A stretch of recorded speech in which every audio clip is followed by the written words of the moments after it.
two parts to the carnivore diet. The first part is that because you're not eating sugar and starch, it's defensive of the damage that gets done by sugar and starch.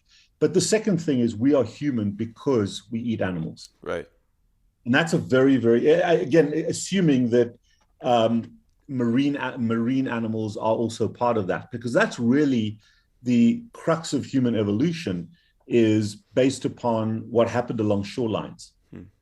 And if you think about humans that existed along shorelines, they had access to marine animals, to aquatic plants, and to aquatic animals. They had access to animals that came down to drink, and they had a stable agriculture with plants that could grow along the shoreline. But predominantly, it was easy pickings for animals, because humans are about the most, physically, one of the most pathetic species out there. But what dominates us is our brains. Right. And our brains are primarily fat. And 65-70% of our brain is fat. And that is, some of it's produced in the human brain, but most of it has to be consumed and then transformed. And if you're not getting adequate fat in your diet, particularly marine products, but other types of fat you can get from some farmed animals, but mostly free-range animals, you're really doing a huge disservice to your brain. Yeah, well, go ahead. It seems like our brains did a whole lot of good for us, and then after that, they did a whole lot of bad. So it seems like our ingenuity has caused many of the problems that we are facing now, because people are learning how to profit off of malnutrition, and so yeah, I mean our intelligence seems to have turned out for us to be a double-edged sword in many ways. Well, I think you're right. There is a profit base to it, but really the majority of what the endeavors that human beings have done have been in large part to improve ourselves as a species. So I think it's been reasonable to explore some of these options, but the problem was we're blinded to things when they go wrong. And what a sugar-based diet has given us is an abundance of food. For the first time ever as a species, we've had a tsunami of food. But it hasn't necessarily, manufactured food has not necessarily been a good thing for us. The second part, though, that you want to understand is, let's look at young people. You're finishing high school right now. Let's just look at kids in high school. What percentage of 8-year-olds in 2019 had autism spectrum disorder?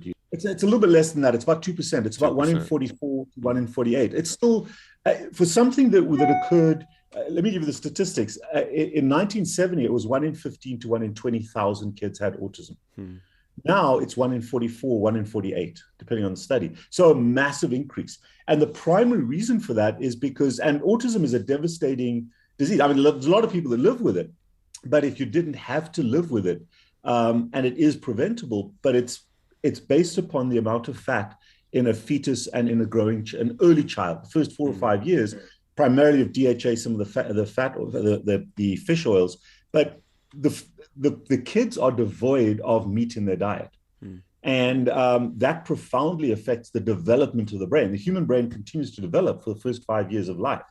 And if you're not developing the connective tissue of the brain, it doesn't work properly. And that's autism. Now, there's a lot of people that live with it, but it wasn't necessary to do so. It's not a criticism, but it's not necessary to do so. Same thing with ADHD. How many kids are unable to focus, unable to concentrate because their minds are flying all over the place? Again, another sugar-based problem. How many kids, you're in California, I'm in Florida, not right now, but I work in Florida. What percentage of kids coming out of COVID in your high school vape on a regular basis? Oh, wow. My high school, it's maybe 15%. 15%, so here in Florida, I would say. We're between 50 and 60%. 50 to 60% of kids vape on a regular basis in high school, right? So, and why do you think they do that? Well, I think I would attribute it, at least in part, to mental illness that is induced by a lack of, proper nutrition in their diet. Also, just the constant, dopamine surges that they get from it. But it's definitely a void being filled that would otherwise be filled by, proper food, because this is just like what's happening with vaping and also marijuana pens and things of that nature is definitely, it's really concerning, and I can see it all around me. I can see just the deterioration of people who have been using things like that.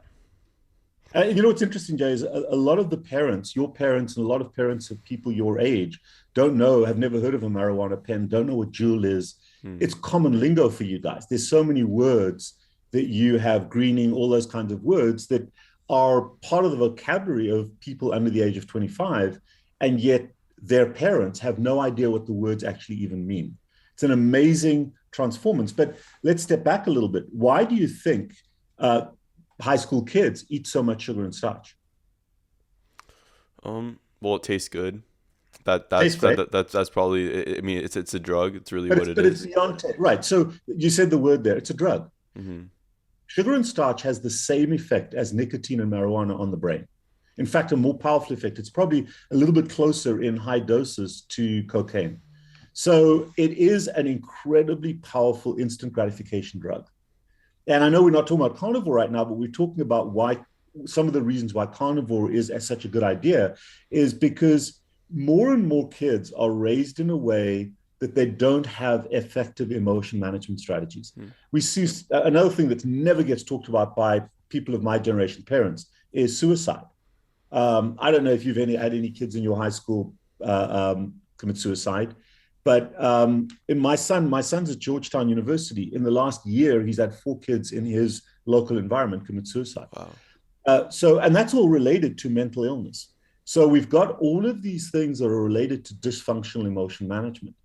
And the drugs and the weapons are very heavily available. When we talk about weapons, I mean, the Parkland School is a couple of miles away from my practice. It's just south of where I am. Those are all things that are very dysfunctional behavior patterns in young people. Yeah. And a large part of that is a lack of mental health resources, a lack of effective effort-based emotion management systems. Then we turn to all these drugs and these misbehaviors that are societal evils, either hurting ourselves or hurting the people around us. And one of the most common forms of that drug is sugar and starch. And so forget about being obese or having diabetes or any of those diseases.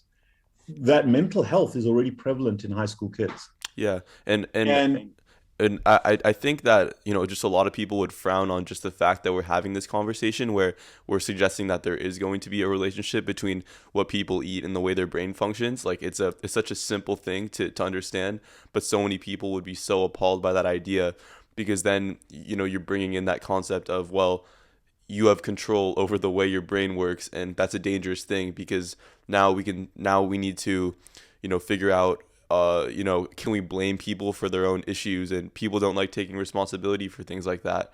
But it is a scary thing, and it's an uncomfortable thought to a lot of people who suffer from these issues and know people that suffer from them, because they don't want to place blame on other people. They don't want to. People don't like the idea of being responsible for their problems. You're absolutely right. And I don't think this is a placement of blame. This is just insight. And every person that listens to this podcast, to my mind, should be introspective themselves. Okay, what are my coping strategies? When I'm really stressed out, or when I'm exhausted, or when I'm bored, am I reaching for some little snack? Am I doing that? What am I doing to manage my emotional tension? And I think in people of your age, this is not just about how your brain works. This isn't about an investment for the rest of your life. If healthcare is as good as we assume it is, you're probably going to live to 90 to 100 years of age. And the issue is not, can I live that old?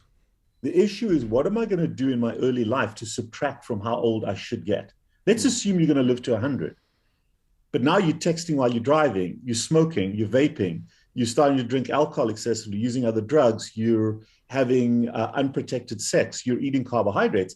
Every one of those is potentially subtracting from genetically, in a healthy person, how long you should live. Yeah. So for a young person, a large part of this is not only what you're doing right now, but it's an investment in the future. If you start putting $1 a day into a bank account, you're going to have a huge amount of money down the road. And that's kind of the financial information they give to a lot of kids, and they blow it off, and now they're 50 and 60 and they got no retirement fund. Yeah. Well, it's exactly the same thing with your brain investment. And the best investment that you can make for your brain, because of if you're human, and assuming most people watching this are human, if you are human, the single best investment you can make for your brain, just from a pure nutrition perspective, is eating animal products. And that's protein and fat as the primaries, with also the micronutrients that come along with them. Yeah, So go, yeah. it's interesting. I play soccer, or so I suffered a recent injury a couple months ago where I broke my ankle and I was in a pretty bad state of depression. So I went to see a therapist one time, and what he told me was, after a conversation, he's like, well, this is the time where you need to relax. You need to go home, lay down, and eat some ice cream and watch some Netflix. And I thought, well, yeah, I'm not coming back here. I'm gonna eat some meat. I'm gonna start playing as soon as I can, and just I'm not gonna take that approach. And I was just so disappointed by that approach, because I hate the idea of solving our sadness with carbs that people are getting addicted to and destroying their lives over. So that's something that I observe every day. People are upset. They go buy a cookie from the stand at school, and it's a sad thing to watch. It really. And Jerry, what's interesting is that therapist told you in 2022, go and eat some ice cream and watch Netflix. When I was your age, it would have been go smoke a few Marlboro and maybe drink a bottle of whiskey, or go smoke a few Marlboro and go and watch some porn or something like that. Now, most adults, most parents would be abhorred if I told you, yo, Joey, you just broken your ankle, go and smoke a pack of Marlboro and maybe go and watch some porn. But now, when we say go and eat some cookies or go and have a few donuts, chill out, go eat some ice cream, chill out and watch some Netflix, everyone says, yeah, let's go. It's based upon the societal norms. Yeah. When I was growing up, cigarette smoking was everywhere, and now you can't smoke anywhere. And we've evolved that, but we're in a new era of an even worse sense of damage. And what's interesting is that person thought it was good advice. They could have told you, hey, go and, now's the time you may want to learn to play the guitar, or now's the time you may want to go on Babbel and go and learn a new language, or practice your Spanish, or whatever. There were so many other opportunities for self-care beyond sport. And by the way, you bring up such an important concept, though, is that what happened with you is you suddenly lost your dominant source of emotion management, which is physical activity. And you kind of fell apart a little bit to the point you need to speak to a therapist. The reality is, the more diversified you are in those ways, where you've got physical activity, something creative, maybe something spiritual or meditative, and you've got a group of friends, human connection, that give you emotional buoyancy, you don't need the ice cream and the Netflix. Yeah. But so that is, I'm known as the carb addiction doc out there, and a large part of the management here is not just why am I eating so much sugar and starch, but it's what's missing from you. And the missing part is an effective emotion management strategy. Because if you try to go carnivore and life throws a curveball at you, you went home and ate some more steak, but a lot of people would use that as a relapse back to sugar. And you don't necessarily want to do that. Yeah, I agree completely, because we know what sugar does. I know what sugar does, and I think that's what it's going to take for some people, in addition to that sort of breaking point that they reach, where they kind of come to this realization that I can't keep going down this path of eating sugar because I see what it's doing to me. There's also this there also needs to be this understanding of what sugar is doing to the body, and I think that's an important thing for people to figure out as well. And the other thing that's interesting that you mentioned about how you would have been told to smoke some cigarettes and drink some whiskey, is that people can kind of grasp the extent to which that's a problem, but it's hard for people to wrap their heads around sugar being an issue, or like being as big of an issue as it really is, because it's people are so bad at understanding the way food affects our physiology, our mental health, all these things, because it's been so commonly dissociated from all these outcomes. While smoking and alcohol, it's people kind of can conceptualize that, but the issue is that also it's so many doctors who aren't telling people to eat a certain way, that they're not making the proper recommendations, they're not saying animal-based foods are good, so people are left with this impression that I can eat whatever I want and it's not going to affect me. And that's just, yeah, I mean, you see it everywhere. You really see it everywhere. I think you bring up some valid points there. The first comment, if you just listen to the language that surrounds the consumption of sugar and starch. Oh, here's a little treat, Mm, or I'm really stressed out. I need some sugar. I'm an emotional eater. I'm bored, and you're standing in front of the fridge. You're not looking for lettuce or steak. So if you just listen to the language, it is pretty much drug addiction language that people use to justify and distort the reality of their dependence on sugar and starch. So that is, if you just listen to yourself speak inside your head, listen to that little voice inside your head that drives you to eat that sugar and starch. Why am I doing this right now? What is the purpose of me eating this bit of chocolate or even this apple right now? mm. And people think, oh, it's just the processed, obvious manufactured things, which most people can wrap their heads around. But it includes some of the other aspects of an apple is as much a manufactured food as a bar of chocolate. Yeah. Okay. Remember, no, you cannot find apples in nature the way you buy them in the store right now. They used to be sour little round things that were horrible to eat. And we've hybridized them and hybridized them. Well, that is humans putting their fingerprint on our food sources. And pretty much every single food source that we eat has been hybridized and not necessarily always in a beneficial way. The only thing that's been hybridized in a slightly more beneficial way are animal products. A little bit more fat, a little bit more robust meat, and a little bit cleaner. Mm, And other than that, everything else that we eat has been hybridized in a harmful way to humans, mm. especially the plants. And there are very, very few plants that are the way nature made them. If that makes sense. Yeah. Yeah. And, historically, we never used to eat leafy green plants. Mm, They were always toxic and poisonous until we hybridized that away. The best we ever did was maybe some fruit in the late fall, mm. some Well, berries, that kind of thing, little sour things. But very rarely did we, or tubers or roots, but we didn't eat leaves.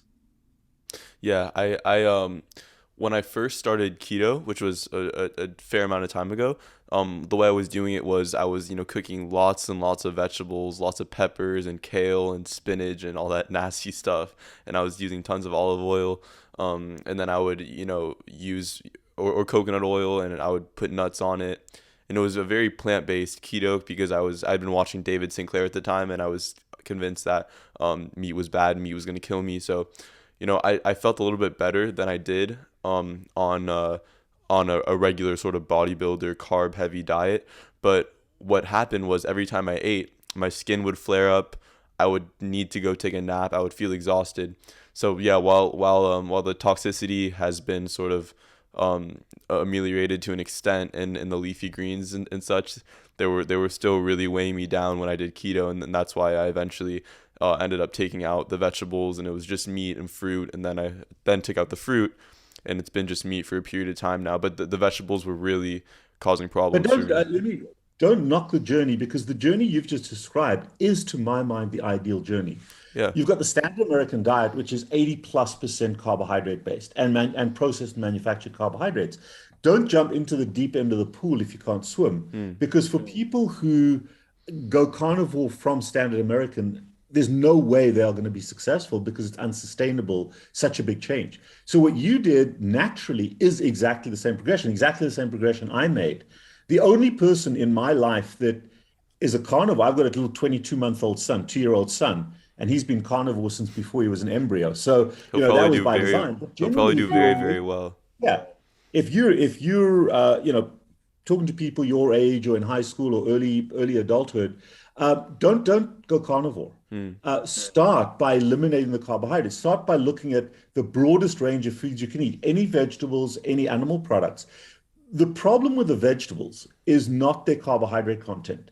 The problem is their general toxicity to the human body. Remember, plants don't want to be eaten and they can't run away from you. hmm So their defense are the toxins and things that are in the plants. We know of the worst set of toxins are the glutens, which occur in the grain-based products.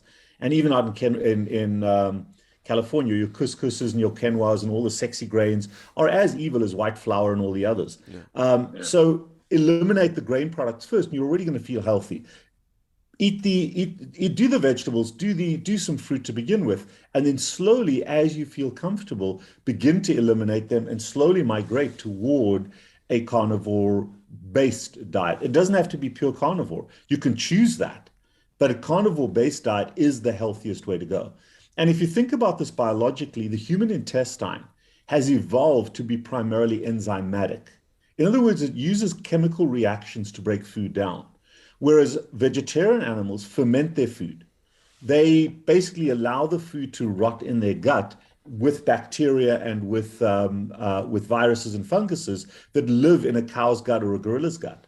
They have a completely different food processing factory in their intestine to what humans have. Humans have lost the capacity to ferment food. Our stomach doesn't do that. Our stomach churns it and acidifies it. And then the small intestine alkalinizes it, and we use chemical enzymatic reactions to break the food down to absorb it. And the colon is just a poop factory. It doesn't absorb anything except water and salt. So, and by the way, salt is very, very important. If you're eliminating carbohydrates, you want to add a lot of salt to your food. Don't be afraid of salt. It won't cause blood pressure problems. It's the sugar that does. Salt's just been blamed for it. So, but the human intestine is primarily designed to deal with protein and fat. And it's such a useful resource. That's why the liver can turn protein into sugar very easily, but it can't turn sugar into healthy protein or healthy fat. That's part of the problem. And that's why the brain, for example, doesn't develop normally. You can put fat in the brain, but it's useless fat. Yeah, So but that migration, the pathway that you described is the ideal migration pathway. Don't knock it, and don't try to get people to leapfrog it because they're going to feel like crap.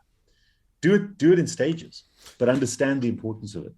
yeah, I talked to Dr. Gary Fettke for a little bit, and what he said was, vegans are on the first step of that path. So when they, sure that they're not eating any animal products, but as soon as they start to feel bad, they're gonna maybe start adding some animal food, and then they're gonna take away more of the plants, and eventually, hopefully, they'll end up as carnivores. He says that he knows many people who went from vegan to full carnivore, which is interesting. I think I agree with you in that as long as people are caring about their health and they're taking that first step, hopefully they end up in the right place.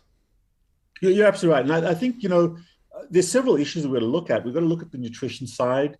And if somebody is choosing to be vegan, what they've essentially done is chosen a pathway of improving their nutrition. Yeah. The guidance may be wrong, but it's certainly veganism is a positive step away from standard American diet. Gary's quite right. However, there are a lot of people out there who are animal rights who have concerns ethically about animals. But renewable animal sources, and there are two major renewable animal sources, eggs and cheese.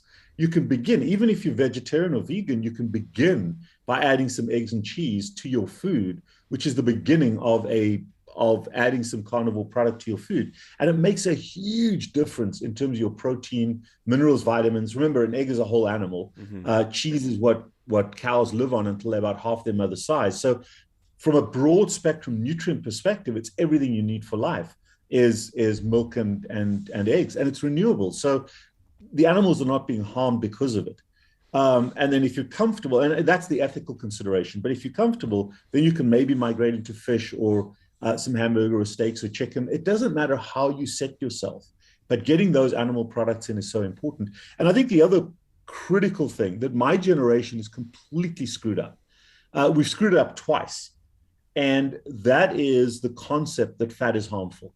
Fat is not harmful. Fat is actually necessary and beneficial in our diet, animal fat. It will not clog your arteries. That's absolute BS. What did that originally was nicotine, and we screwed that up together with the tobacco companies. And now we're still blaming fat for what clogs our diet, what clogs our vessels, and it's actually sugar that creates the inflammation. Fat is just reacting to that inflammatory source. No sugar, pristine blood vessels. And those are very, very important when you're young. I'll give you another statistic. Now, these are old people's statistics, but you've heard of a war called Vietnam? Yes. You know that when they did autopsies on the soldiers returning from Vietnam, are you with me? Yes. Yeah. Okay. Sorry, I just lost the screen there. When they did autopsies on the young people that were killed in Vietnam, the average age was 19, and the majority of them already had plaque buildup in their blood vessels. And the plaque primarily came from nicotine, but also from the carbohydrate crap that they were getting in the MREs. So, there is, and those are young people. 19 that's basically where you are right now. Yeah. Think about that. They already have vascular disease, and it doesn't come from eating animals. It came from smoking, and it came from the carbohydrates in MREs. Yeah, people are blaming the bread. People are blaming the butter for what the bread did. And Exactly right. yeah. When I sort of went carnivore, or like before I went carnivore, because obviously I wasn't going to go carnivore until I was convinced that saturated fat wasn't a problem. It took like a lot of convincing, because my whole life this idea has been pushed on me that I shouldn't be eating fat, cut the fat off the steaks, which is pretty ironic because my mom's a nutritionist, which is, it's interesting what the dietitians are taught today. But anyway, so yeah, we're not eating much fat in my household. So it was a tough thing to convince myself of, that I can be eating fat and it's not going to clog my arteries. But a lot of people aren't able to sort of break past that mental wall and get themselves eating fat, because it feels so counterintuitive to everything that they've been told, and that's a big problem too. Absolutely. I mean, that is the misinformation about our nutritional education. It's been completely screwed up since the 1970s, which is where the USDA originally started their thoughts. And it really, what you've got to understand, and you mentioned this earlier on, and this is where this really has heavily influenced our dietary choices, is that the majority of dietary recommendations, official dietary recommendations in the US by dietitians and by the USDA, US Dietary Guidelines Association, which they publish data every 5 years about what the best diets are, or about what the best way of eating is. Incredibly heavily influenced and paid for and supported by industry. And the industry, it's Kraft Foods, it's all the manufacturers of high carbohydrate foods, Coca-Colas, those kinds of things. So we've got to be very, very skeptical of the recommendations, because they are not based on human biology. They're based on economics. And they have actually completely and utterly failed us as a society. The single worst way to eat is, in my opinion, US dietary guidelines. If you want to get fat and sick very, very quickly, eat the way they recommend. So basically, one of two things is happening with them. Either nobody's following their advice, because with all their advice, we're getting fatter and sicker as a country. So either nobody's following their good advice, or their good advice is just wrong. And we know categorically that their good advice is wrong. They recommend 55% of your diet should be sugar and starch. Well, once you start, it's like telling a smoker you should only smoke 5 cigarettes a day. There's no way on God's earth you're going to stop there. Yeah. It becomes this drug addiction. But there's something else I want to come back to. Even for you, Joey, let's look at a steak. You eat ribeye steak, I assume. Yes. Yeah. Let's take a big fat ribeye steak, okay? What thing makes up what single molecule makes up by far over 70% of that ribeye steak that you're eating? In terms of, the energy content, it's going to be the fat. I'm not asking about, if you look at that steak, what are you made of? What is the commonest molecule in you? Water. Water. 70% of it is water. So 70% of that ribeye steak you're eating is water. Between 20 and 25% is protein. And it's the full spectrum of protein. It's all the amino acids you can eat. There is nowhere else you're going to get that full spectrum other than in meat. The fat is only about 7% of a steak. Think about that. The fat of a big fat ribeye steak is only 7%, of which only about 45% is of that fat. If you take the fat amount, about 45% is saturated fat. The rest is polyunsaturated and monounsaturated fat. So even the fat we're eating in a steak is not all saturated fat. Those are all misguided misbeliefs. And that amount of fat is very, very typical of the amount of fat we need in our diet. If you were to design the ideal diet in terms of protein-fat ratio, it's exactly what occurs in a ribeye steak. So the nature and the human diet are so carefully aligned, and it's because we shifted away from that. There are some of my people that watch my videos that are very religious, and some of them are more biological. But whether it's God or nature, they typically don't make mistakes. And by now, they've sorted out this mistake. So when we humans basically tell ourselves that ribeye steaks are bad for us, we're basically saying, hey, nature, hey, God, you're wrong. We know better. And I don't think that that's correct. So it's logical that the food that is presented to us in nature is the food we should be eating. Mm. And there's just no mistake about that. Yeah, And manufacturing, we've moved away from that. yeah, and that's what was really able to convince me to go carnivore. You know, when I first heard the idea, I thought this is insane, and then I look back into our evolution, and then it all starts to make sense. And so when people ask me, you know, why do you only eat meat? I say, well, for the past at least 350,000 years throughout the evolution of Homo, we've evolved as hypercarnivores. Therefore, our physiology has adapted to eat the meat and corresponding fat of large herbivorous ruminant animals. And I've said that probably 1,000 times now, just over and over again, because it makes so much sense. And it was at that point that I really understood, you know, everything really connected for me. Because when people are doing, you know, these fad diets and they're getting sick, it's all just so confusing. It's so convoluted, and carnivore just makes it so simple.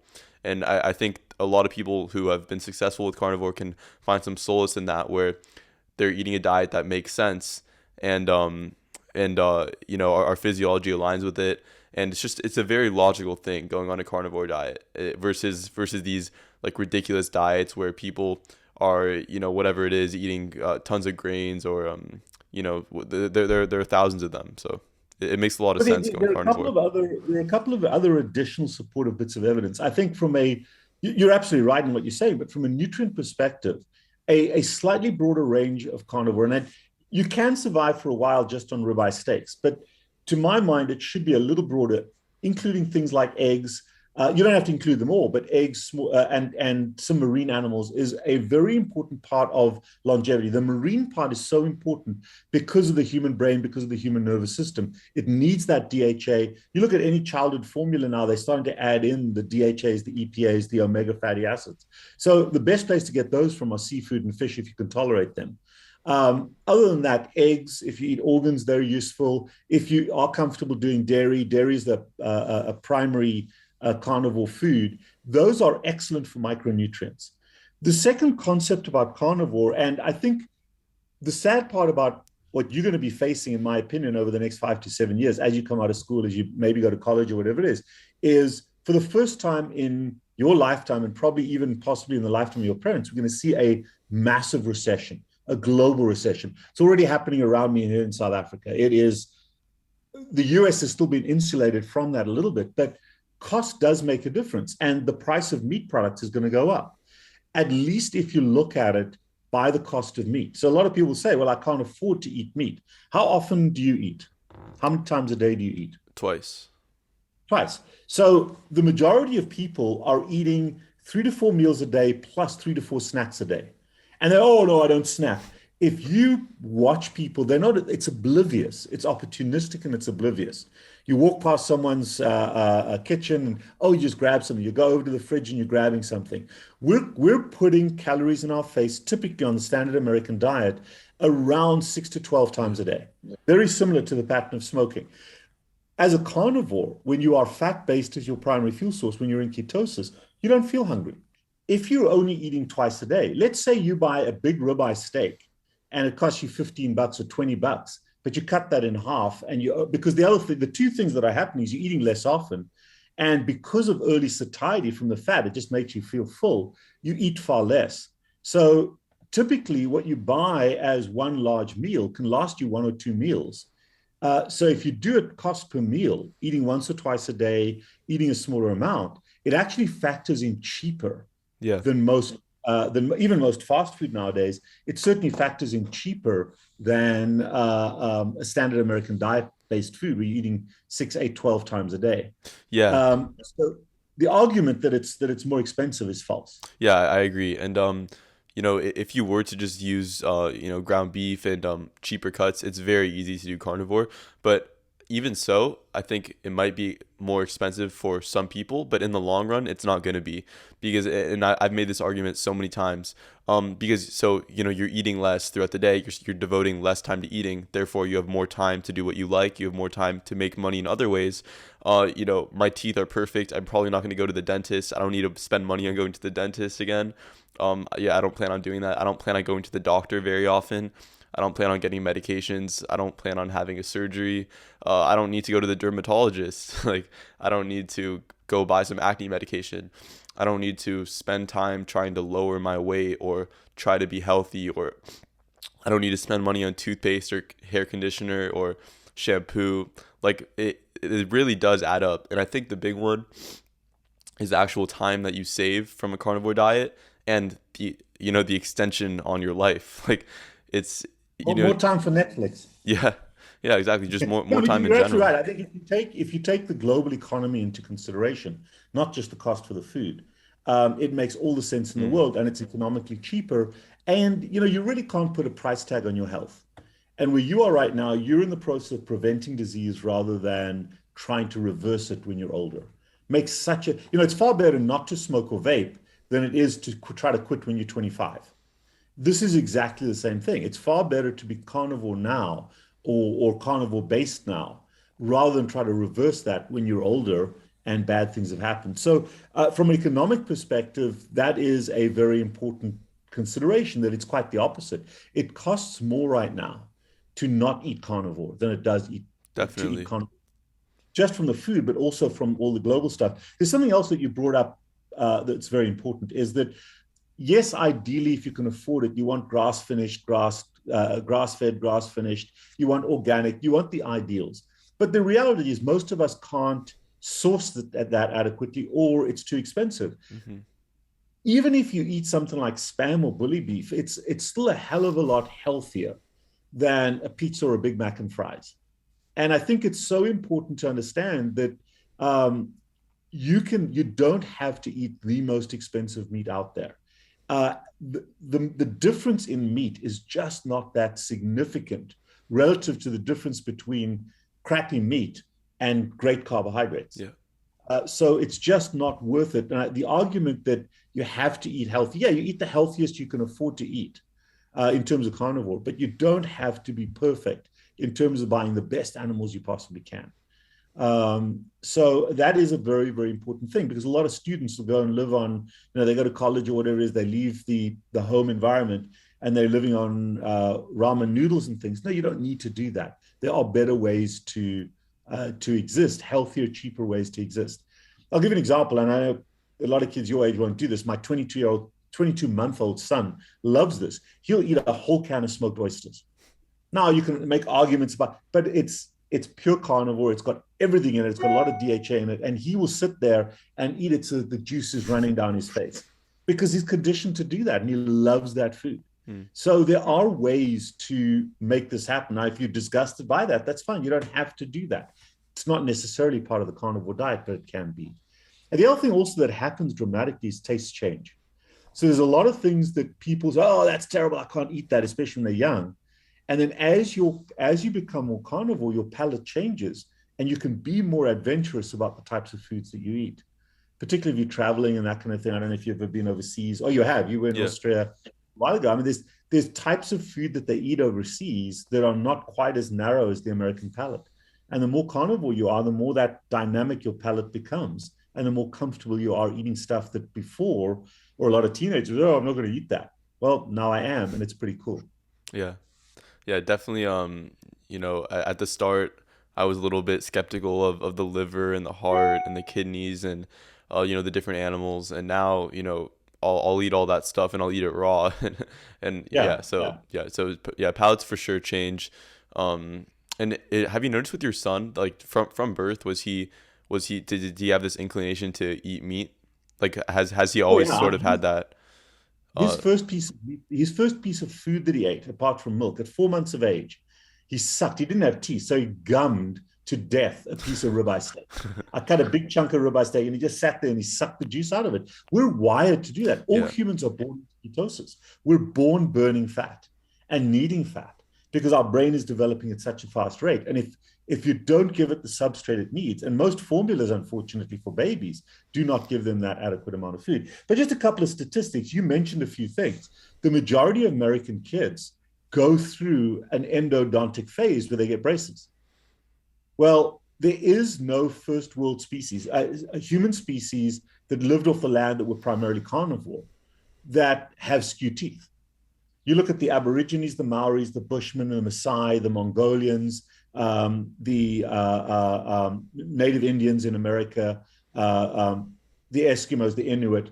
They all have perfect teeth when they lived on the land. It's when they adopted a native, at least a modern American diet, the standard American diet, that their teeth started going skew, because our jaws don't develop properly. When you don't chew, when you're sucking formula and you're sucking Gerber's snot little vegetables that you don't need to chew, so your jaw doesn't develop as a child, and your teeth then get crowded and get into trouble. You've got cavities, and the development isn't there. So you're saving a lot of money on that. The other interesting fact, and there have been several epidemiologic studies done historically on this, cancer is almost unheard of in primarily carnivore human species. Again, that same group of people, the Maoris, the Aborigines, the Maasai, the Bushmen, the Mongolians, the Inuit, the North American, the Inca type ancestry, no cancer. Yeah. No cancer. And now cancer is one of the top killers of humans, probably, if not the number one killer of humans, after maybe heart attacks and trauma. Yeah. We don't see cancer. We don't see cancer in our carnivore population. So there are so many things to look at this, not just as an investment at 18, but at 28, 38, 58, 88, 108. This is a longitudinal investment that you're making in your eating pattern. Yeah, and being surrounded by such a young demographic, I'm forced to constantly try to persuade people, that this is a healthy way of eating. And then in the nature, ways is such an effective approach, because it's hard to, like, I could tell them why LDL isn't a problem, but they don't even know what LDL is. They just think fat is bad. So if I just revert to what happens in nature, and we're getting chronic diseases that animals aren't dying of, why would humans be the anomaly that gets these chronic diseases when eating our natural diet? Why would meat cause heart attacks when a chimpanzee eating its natural diet isn't going to get a heart attack? I keep it very simple. And I also say, well, yeah, you can look at the populations that only eat meat. You can look into nature, and what you find is this consistent overall trend where when people and animals are eating what they're supposed to eat, they're not getting the problems that we have. And it's sort of this like thing just sort of clicks in their head, and they're like, yeah, that makes sense. Why do we have to get braces? Why don't monkeys get braces? Because they live in a natural way. And so that's what I found to be very, very effective. When I started this, I was kind of wanted to flaunt my knowledge of biochemistry, and I wanted to talk about why human physiology is so perfectly aligned with a carnivore lifestyle. And now I keep it so simple, and it's so palatable for people. Like it makes so much sense, and that's been pretty fulfilling, because now I've sort of found that strategy that works. You're absolutely right. From a nutritional perspective, it's very important. However, there's another piece to this as well, is that most, and this is kind of putting on my carb addiction hat, by the time most kids age to double digits, in other words, they become 10, they're already have an abusive or an addicted relationship to sugar and starch. It starts in the first decade because of the ubiquitous abundance of that food. So the problem then happens with addiction and what addiction means is you've lost the capacity to control the relationship. Whether that's nicotine, whether it's heroin, whether it is alcohol, addiction is managed through abstinence. So now you get to be 25, 30 years old, you're morbidly obese, you have type 2 diabetes, you want to get rid of those diseases. The only effective way to do that is to get rid of carbohydrates. However, the flip side is, if you start out as a preteen or a teenager eating predominantly carnivore, then if you want to go out and have a bit of chocolate from time to time, if you want to have an ice cream, you are not, because your relationship is not out of control, then you can tolerate that little bit every now and then as a fun thing to do. I'll go out and I'll have a beer or I'll have a glass of wine with someone every now and then, because I'm not an alcoholic. Mm-hmm. But if I was, that would be a trigger, and it would be 6 months before I'm sober again. And so if you start out the way you are, you may not desire a carbohydrate ever, but if ever you did, nothing bad is going to happen because you've got control of it. This is what I eat. This is what I do for fun. Yeah.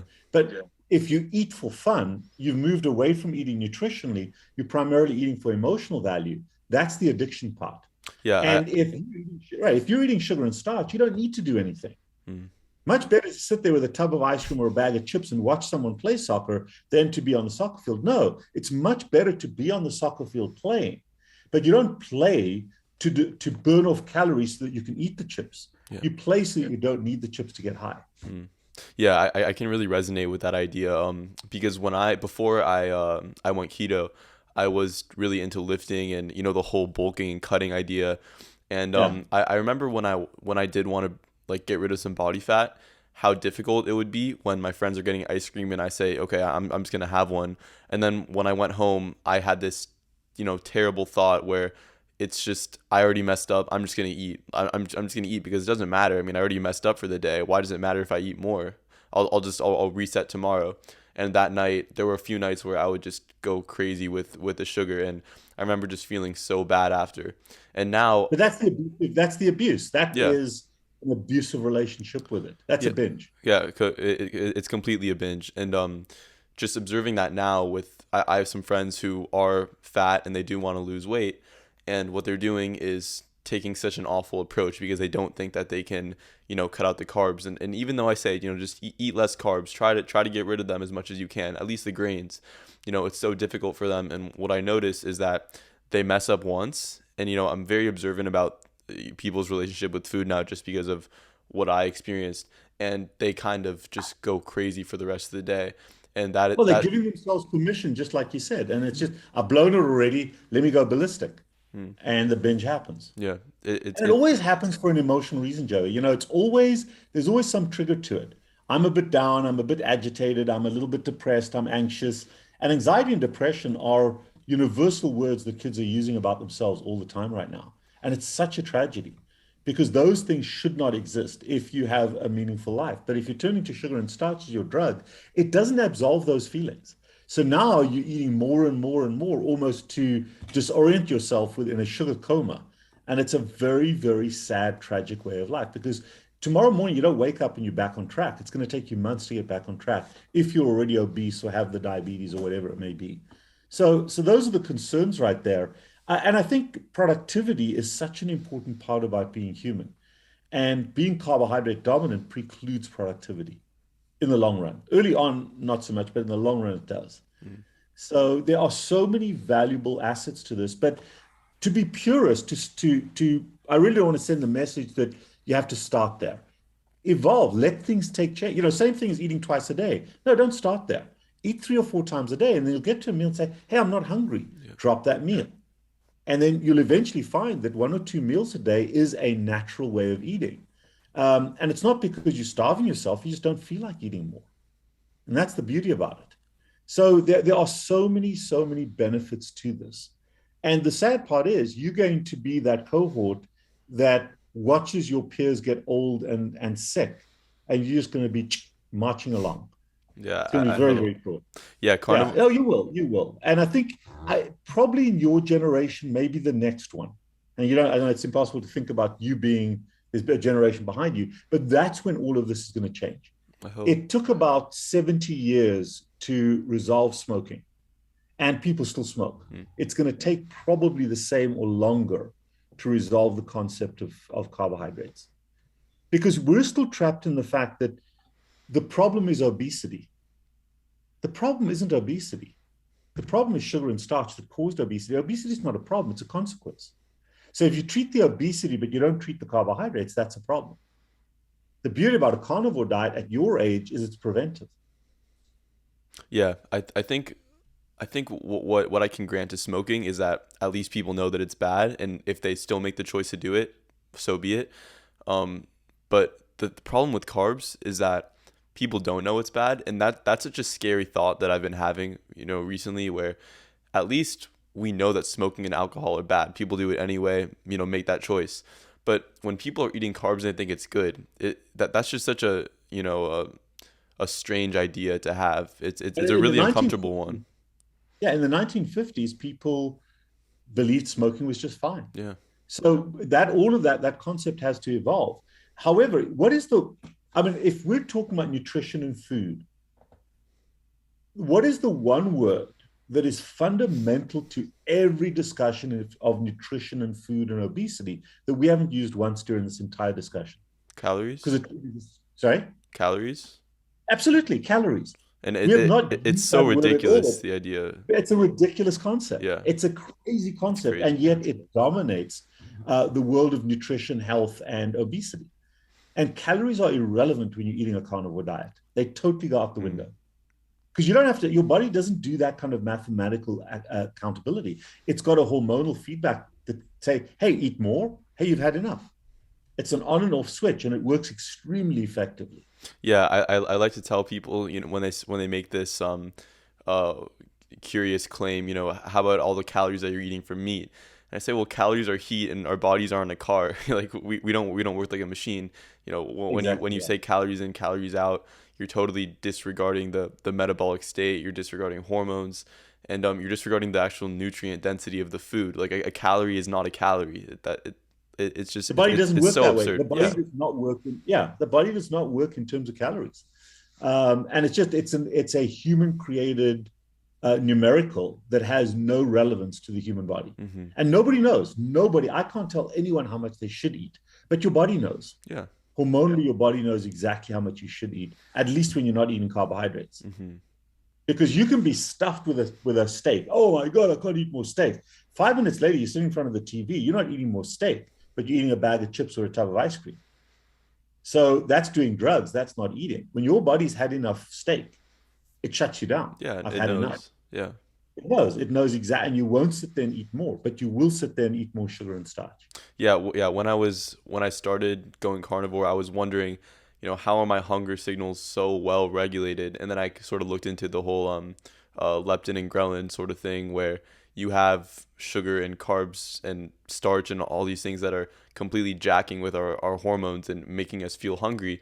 And then I started getting into the fructose thing, where it's like, well, in nature, animals eat fructose to get fat. Humans probably during summer ate fructose to get fat because it sends a signal of deprivation, and we need to put on body fat for winter. And when I'm starting to realize all these things, it all is starting to make so much more sense. And even now, as I'm just learning more, and trying to share this message, it feels so good having the knowledge that this is the right thing to do, because it does make so much sense. Yeah, but biologically and evolutionarily, we've always been a species of survival and of scarcity. For the first time now in the last 100 years, we've had abundance, actually since the Second World War. So yes, fruit matures, you get fructose. And the reason why fructose gives us such a high, I mean, the things that are important to human survival give you a very huge high. Sugar gives you a huge high. Sex gives you a huge high. Why? Because it's procreation of the species. Yeah. So all of those things are beneficial to the species. But sugar can only give you a high when it's available. And if it's only seasonally available for a couple of months before winter, it's beneficial to fatten up a little bit so we survive winter.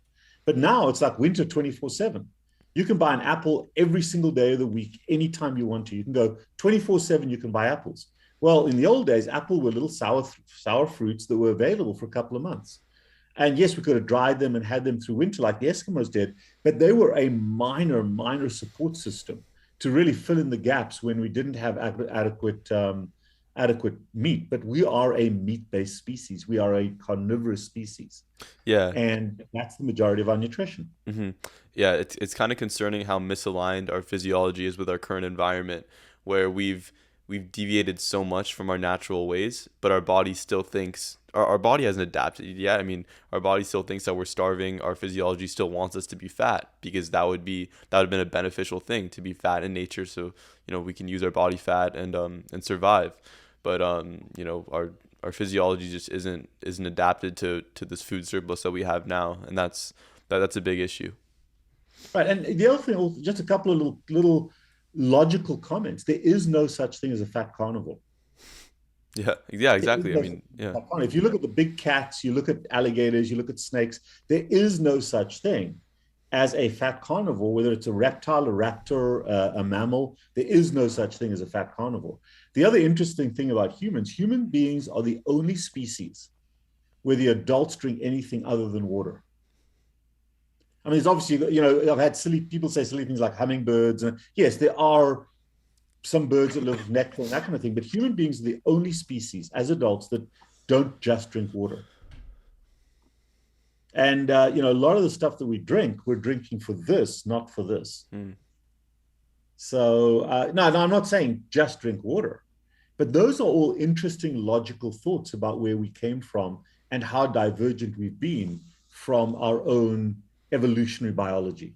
And just a question for you: do you think that there is room for fruit in a carnivore diet at certain months in the year? Because I have watched a lot of the videos on your channel, and you have expressed some concerns with long-term carnivore. I know you've talked about maybe incorporating some milk to still get that insulin response at times. What are your thoughts on the Right. actual So carbohydrate let me give sources? you, yeah. So I think I appreciate you bringing up that point because I, a pure carnivore diet, a pure animal-based diet, really doesn't have sugar in it. Hmm. And by the time the protein becomes sugar, and the liver is very good at turning protein to sugar, it's 2, 3, 4 hours after you've eaten.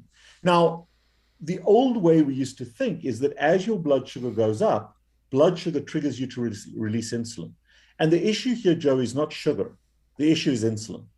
Insulin is a fundamental growth hormone, and insulin should be released twice a day, kind of in a tidal fashion in the human body. Human growth hormone, testosterone, male and female, um, T3, a thyroid hormone, and insulin are your four growth hormones. So we go through a period of cellular growth each day, twice a day, and we go through a period of tissue breakdown for longer periods of time each day. The body's continuously remodeling itself. If you don't have an insulin response, then you're breaking tissue down all the time, and that can be harmful. So the value of a very strict carnivore diet for maybe 1 or 2 years, if you've been living on the standard American diet, is as a therapeutic intervention to correct things. So being pure carnivore for 2 years, useful in that 2-year phase, is very reasonable to correct whatever evils happened from the sugar you've eaten. Once you become what we call insulin sensitive and fat adapted, that's the ideal place to be. But if you then persist on pure carnivore, now you're turning the excess protein to sugar, but you don't have the insulin trigger because insulin is triggered by a hormone in the stomach called GLP-1, glucagon-like peptide 1. And the only thing that triggers insulin is a carbohydrate or some form of carbohydrate. So it is not unreasonable to consume something with a little bit of sugar in it once or twice a day to trigger insulin, but only once you're fat sensitive, fat adapted, insulin sensitive. Does that make sense? Yes. And so, for example, what my son does, I mean, the kid's 2 years old, but he gets a bottle of whole milk in America or full cream milk elsewhere twice a day. And the milk has, if you think about it, milk is what humans survive on, or all mammals survive on for the early part of their life. Very high in fat, very high in saturated fat. So perhaps God and nature is trying to kill us, or maybe it's in milk for a reason. Yeah. Very high in protein, and it has a significant amount of sugar in it, but the sugar is protected by the fat. So a glass of milk, or if you drink coffee, a little bit of milk in your coffee is ideal once or twice a day to trigger that insulin. If you want to eat a small amount of fruit once you're fat adapted, once you're insulin sensitive, not a bad way to go. My son has never eaten fruit, but he'll have, from time to time, he'll have some tomato, which is actually a fruit, maybe a little bit of cucumber and avocados. That's about 5% of his diet. 95% is still pure animal. So that's where he gets his little bit of an insulin spike from. And he only eats, I mean, he's a baby, he only eats 3 times a day. Most babies are being fed every 2 to 4 hours. So, and he'll soon shift to 2 meals a day. And believe me, he's not skinny. He's a solid kid. So carnivore allows growth, but he's in a growth phase. Remember something that, and you're at a different stage to me, for example, in growth. The consumption of food is always for a particular purpose. My son's brain is growing, his body's growing. Where you are right now, your brain is growing a little bit, but your body is really maturing and growing as you go through the transition from adolescence to young adulthood. there are certain nutrients that you need in excess beyond just keeping the playing field level and maybe for energy, because you're still growing. Where I am right now, my growth is done. I'm almost 60 years old. My growth is done. I'm just trying to protect my body so I don't erode my stores. So I've got a completely different nutritional requirement to my son or to you or to maybe somebody that's a lot more physically active. And we have to eat to that nutritional requirement. So you are still, to my mind, you're in this, what, a few months now, maybe 6 months to a year? Yeah. Okay. So Yeah. you still in that, yeah. And then you were keto before that. So I think you're still in a therapeutic phase. I would say in the next year, it's reasonable to begin to introduce a little bit of carbohydrate into your diet, but very, very small. A guy like Paul Saladino is way over the top. But Paul, exercises 28 hours every day. That's not necessarily you or I. If you're a Sean Baker, you can eat a much, much larger amount of food. But for most ordinary mortals, you're going to get that in that broader range of food that you eat. So if you want to do a little bit of milk, that's fine. If you enjoy that, cheese is another way to go. Those are not unreasonable things to do. You don't have a weight problem. If you're trying to drop weight, if you're still trying to reduce weight a little bit, stay away from the dairy. If you're trying to bulk up, go with the dairy. Dairy is an excellent way. And I've got several NFL football players that are patients of mine. And these guys, they're linemen. Okay, these guys want to be 300 pounds. They're 6'8". They want to be that weight, but they want to be speedy. And more importantly, they want their best bang in the last 2 minutes of the game, the last 5 minutes of the game. And this is the carnivore diet gives them that. Yeah. But they don't want to lose the weight. Yeah, it's interesting that you bring in athletic performance because when I went keto, my athletic performance really, really suffered. It took a big hit. And then I was convinced that it was the adaptation to ketosis, which it might have been. But then when I went carnivore and added some fruit, I was basically doing a solid diet. I was eating lots of meat and fat and eggs and butter, and then I would have some fruit with it too. And I was still in ketosis for most of the time, but my athletic performance just going animal based excelled. And I was in ketosis playing my games. I didn't eat before matches or anything like that, but I felt incredible. So I definitely think there is room for carnivore in the athletic populations. So yeah, no, it's really interesting. There's no question that for example, the New Zealand, now they're not doing so well right now. They're just losing to Ireland, but the New Zealand rugby team, which is the dominant rugby team of the last 2 decades, they're all keto, and a lot of them are pure carnivore. Really? Oh yeah. The Tampa Bay Lightning, a lot of those guys are on a ketogenic carnivore diet. So guys like Zach Bitter, who's the world 100-mile record holder, 100 miles. He runs 100 miles in a race, and his fastest pace was 6.2 minutes per mile. Wow. I can't even do an 8-minute mile anymore, let alone a 6.2, and he does it for 100 miles. So these guys are living on a carnivore diet, but they do supplement with sugar when they're training, because they need that additional support. So it doesn't knock them out of ketosis. They're still fat dominant, but they're using it basically just to top themselves up while they're doing endurance sports. So that's what I'm saying, is that your nutrition should be purpose driven. And while the general consensus is that carnivore is the healthiest fundamental diet, based on what you're doing, you may need a boost from something else. And that is where I work with a lot of my patients, my clients, is when they are purpose driven. They're trying to lose weight, they're trying to get rid of diabetes, there's a certain purpose there. There are some of them are, can you hear me still? Yeah. Yeah, okay, sorry. I just said I was running out of time there. So some of them are athletes. Some of them have hung up their boots and they're no longer playing sports. So they don't need that massive diet anymore. So how do we transition them? There are all of those things. I've got one guy, for example, who's gone from he wasn't a lineman, he was a linebacker. And he's gone from being a linebacker in the NFL to now doing a lot of parkour and Ninja Warrior type stuff where he wants to drop weight, but he wants to keep his muscular strength. So we had to adapt his diet for that. All of those things are important considerations in who you are and what you're trying to achieve. But the fundamental baseline nutrition is a carnivore diet for all these guys. And it works amazingly well. Yeah. So I think, if you can get young people, if you can influence young people to try it, say, hey, try it for 2 months, try it for 3 months, see how you feel. Document how you feel right now, document how you feel down the road. The other thing that's also been of great value, I've got a group of, we've just done a study now, it's busy being published, in a group of Harvard medical students between the ages of 22 and 26, so not much older than you, eating all kinds of diets. And we did in a simple intervention. We got a CGM for them. A CGM is a continuous glucose monitor. So it gives you real time what your blood sugar is. It takes a reading every 5 minutes. And the one we used was something called Dexcom. And it's amazing how the biofeedback, how they change their diets based on the sugar numbers they were seeing on their, based on their spikes in their blood sugar, because they know that those high sugar numbers are not good for them. Mm-hmm. And when they actually visit, okay, I ate this piece of food and my sugar did this. Wow. I ate this steak, my sugar was a flat line. Wow, that's cool. So you make an automatic migration when it's visible. And that biofeedback has been invaluable in terms of just people making up their own decisions about what they are and are not going to eat. And these are young people, young, healthy people. So I think you're onto something. And the main thing is to be able to influence people before they get sick, which is the most difficult thing to do.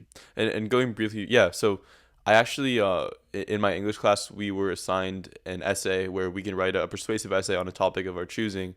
And this was our huge assignment of the year. And so I wrote it on carnivore. I said my title was The Carnivore Diet for Optimal Human Health. And everyone was like, what? Like, because, I mean, I'm in LA, I'm in West LA, where half my school is vegans and my teacher's a vegetarian and everyone's eating all these plants. And they're like, what is this? And I write this 50-page essay, Wow. So some of the, like, my proudest work, where I just go over 10 reasons why the carnivore diet is optimal for human health.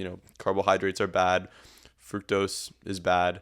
We've evolved eating a carnivore diet. Mixing fat and carbs is bad. Saturated fat and LDL are protective. And I get into these 10 reasons. Animal foods have all the nutrients that are required for health. Plants have anti-nutrients that are causing issues. And I just get into all these reasons. And my teacher reads it, and he's very interested in it, is asking me questions about it. I'm sending it to everybody in my class. I'm sending it to all my parents' friends. And so now it was nice, because now I have this piece of work that when people ask me about this, I can say, yeah, here you go. Give it a read. That's something very cool. That's something you should read through on your YouTube channel. Yeah, I did. And read through it, I did. You did. Okay, cool. Yeah, cool. I might do it again though, because I did it. It's very, very impressive. Yeah. Or even just take some points. I think just a couple of considerations there. You mentioned Gary Fettke. Gary does a great talk where he calls it the dose matters. And I think that, one of the things we've got to do is we've got to make sure that we don't demonize carbohydrates. Carbohydrates are not bad. It is our relationship with them that's the problem.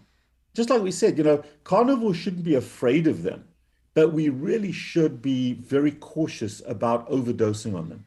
And the problem with carbohydrates comes when they become dominant and overdosed. When you get older, you smoke a cigar once a month, no big deal. You smoke 20 cigarettes a day, problem.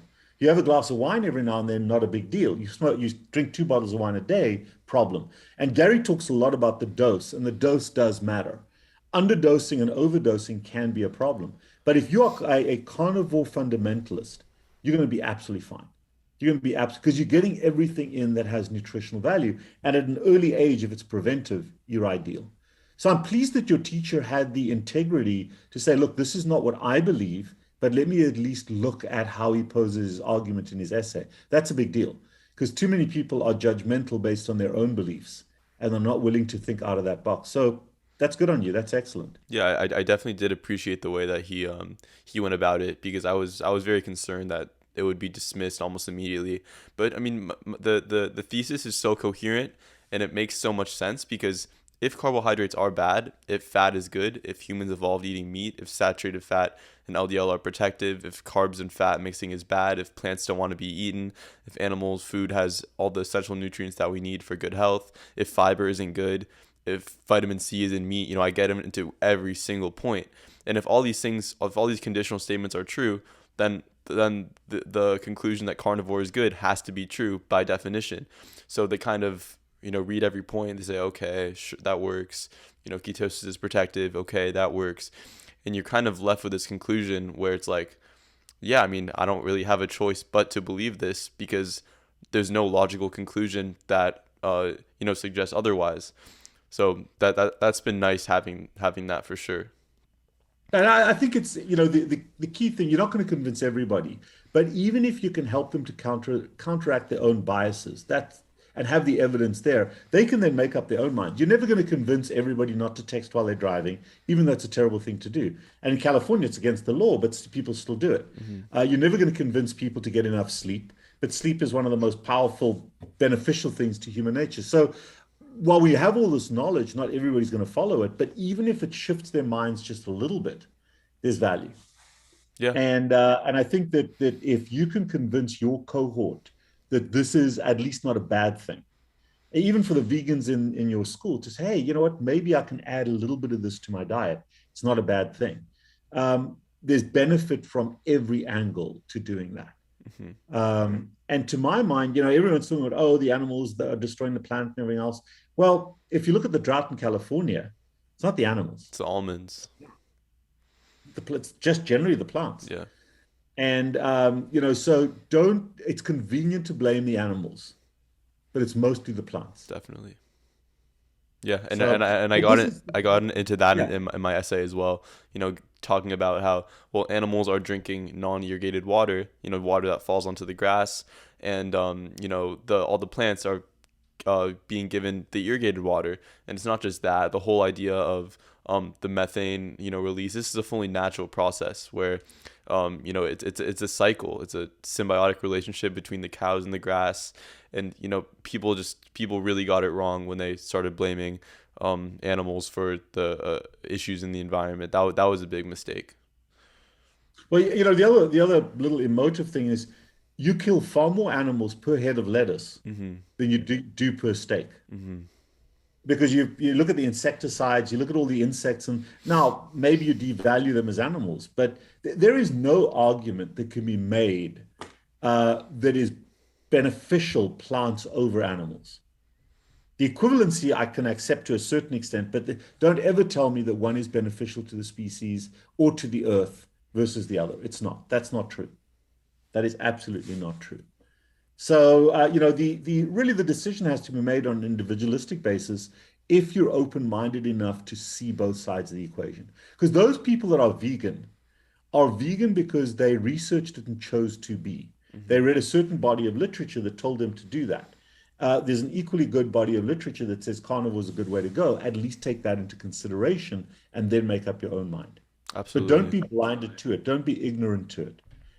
Ultimately, Joey, though, you're not going to. I'd rather someone be vegan than eat a standard American diet. I think that you're onto something here, and I think that living your life and being the example, spreading the word, not arguing with people, but at least having them listen to the alternative, that there is perhaps another healthy way of living, and for them to consider it. It's the best we can do. Ultimately, we're not going to convince the unconvincible, but if we at least level the playing field, people are going to make up their own minds. And what I tell people all the time is, look, do the experiment, see how you feel. Yeah. See how you feel. Do it for 21 days, do it for 3 months. 90 days is the ideal. And then see how you feel. And most people, it is such a resourceful thing without significant endpoints. Just, hey, I'm feeling better. That it continues to be their lives or a significant part of their lives. And that's all we're looking for. You don't have to be carnivore, but the more you can lean that way, the better. Absolutely. Yeah. Any other questions or comments from your side? Anything else that we didn't cover? I don't think so. I think that was great. Yeah.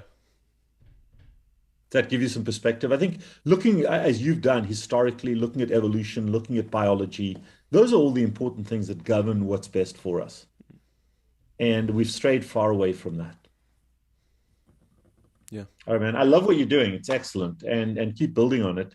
And hopefully you'll be able to go to UCLA and make a big impact for yourself, because this is a wide open space in your age group. I hope so. I looked at the nutrition and the biochemistry professors, and we don't have many keto fans over there, but maybe I'll make a difference there. I'm hoping to do so. Yeah. Well, I think the big thing for you is learn what their rationale are, what their set of facts are, and you're going to come with a different set of facts. And as Tim Noakes said, you've got your set of facts, I've got my set of facts. Let's bring them together and see where they meet. Yeah, I'm And actually really looking forward to having that interaction with the people who disagree with me, because it's a much more interesting, nuanced conversation to have, where someone who's saying that we should be eating 50% carbohydrates every day, why? And I'm excited to have those yeah, conversations with my professors. Yeah. and I think the evidence is strong out there now. But the key thing is it should be a discussion, never an argument. Mhm. And one of the things always to learn is just when to shut up and walk away, because you can't argue with someone that is so convinced that they're right that they're not willing to change their minds. Just that's just the reality, and you don't want to bump your heads too often because you'll become angry about it. Just hey, I'm here to share information. If you're not interested, it's all good. But enough people, this is powerful enough already that enough people are going to come to you with inquisitiveness, some skepticism, but inquisitiveness that you're going to be so busy it's ridiculous. If you want to see me now as a new patient, it's now July. My first new patient slot is in late March Wow. next year. That's how busy we are. And we don't advertise, we don't market. These are just people coming to us and saying, hey, I need help with this, or I'm struggling with this, or hey, I want to check this out, whatever it may be. This is catching on and it's growing like crazy. Mm. So you're never going to be without work. You're never going to be without. And the incredible thing, you just look at the comments on my YouTube channel. You'll get the odd troll, but for the most part, wow, this is so good. This is so good. This is so good. And that's what convinces us that we're doing right. I had to fire my doctor to do this. Those are the things that are happening. And it's a beautiful thing to do. And hopefully you also convince your mom, this, if she's skeptical at all, that this is perhaps what she learned was not necessarily facts. Mm. Yeah. Well, this has been great. Yeah, I think what you're doing, helping hundreds, if not thousands of people, it's commendable, and it's definitely what I want to do in my future. So, I mean, thanks for the conversation. You're in LA, aren't you? Yes. Yeah. Okay. One of the things to look at is in middle of August. I can't remember which day. I think it's the third week in August. There's a big metabolic health summit in San Diego. Mm. It's on a Friday, Saturday, Sunday.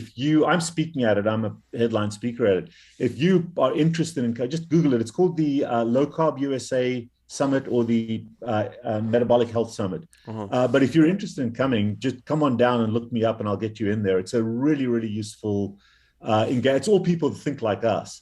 And Sean will be there, Sean Baker, all those guys will be there. Ken Berry's going to be there. I'm there. Ben Bickman, I think, is going to be there. So, we're all kind of going to be part of this. I don't know if Gary's coming, Gary Fettke's coming this year, but some of the Australians will be there. But if you're interested, come on down, give me a shout, and I'd be happy to get you in there. Yeah. Because it's the young blood that we need. That's the key. And this is so cool. So cool. Take care, man. You as well. Thanks for All right, talking. sir. Bye. You're welcome. Bye.